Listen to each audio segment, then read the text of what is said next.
Israel যদি ইরানের ওপর চলমান সামরিক আগ্রাসন বন্ধ করে তাহলে পাল্টা হামলা চালাবে না তেহরান, এমন বার্তা দিয়েছে ইরানের পররাষ্ট্রমন্ত্রী আব্বাস আরাঘচি। তিনি বলেন, ইসরায়েলকে স্থানীয় সময় ভোর 4টার মধ্যে তাদের অবৈধ আগ্রাসন বন্ধ করতে হবে। যদি তারা থামে তাহলে ইরানের পক্ষ থেকেও প্রতিক্রিয়া অব্যাহত রাখার কোনো পরিকল্পনা নেই। ইরানের পররাষ্ট্রমন্ত্রী আরও বলেন, এখন পর্যন্ত কোনো যুদ্ধবিরতি কিংবা সামরিক অভিযান বন্ধের বিষয়ে চুক্তি হয়নি। তবে ইসরায়েল যদি সময়মতো হামলা বন্ধ করে তাহলে ইরানও থেমে যাবে।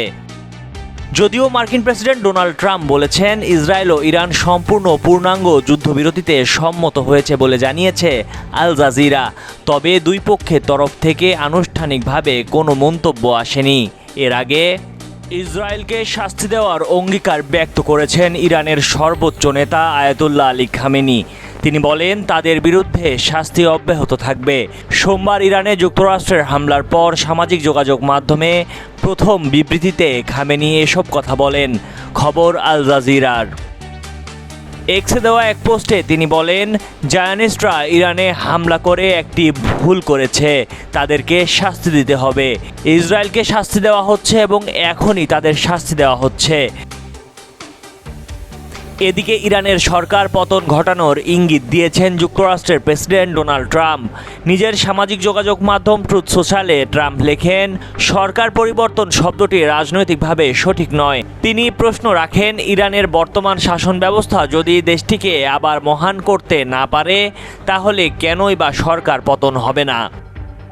এদিকে মধ্যপ্রাচ্যের বর্তমান পরিস্থিতি নিয়ে টেলিফোনে আলোচনা করেছেন যুক্তরাজ্যের প্রধানমন্ত্রী কিয়ার স্টারমার ও যুক্তরাষ্ট্রের প্রেসিডেন্ট ডোনাল্ড ট্রাম্প। ফোনালাপে দুই নেতা ইরানের পারমাণবিক কর্মসূচিকে আন্তর্জাতিক নিরাপত্তার জন্য গভীর হুমকি হিসেবে উল্লেখ করেছেন এবং ইরানকে কখনোই পারমাণবিক অস্ত্র তৈরি করতে দেওয়া হবে না, এই বিষয়ে তারা একমত বলে জানিয়েছে বিবিসি। রোববার ভোরে ইরানের 3টি পারমাণবিক কেন্দ্রে হামলা চালায় যুক্তরাষ্ট্র। এতে এই কেন্দ্রগুলো ব্যাপকভাবে ক্ষতিগ্রস্ত হয়েছে বলে দাবি করছে মার্কিনিরা।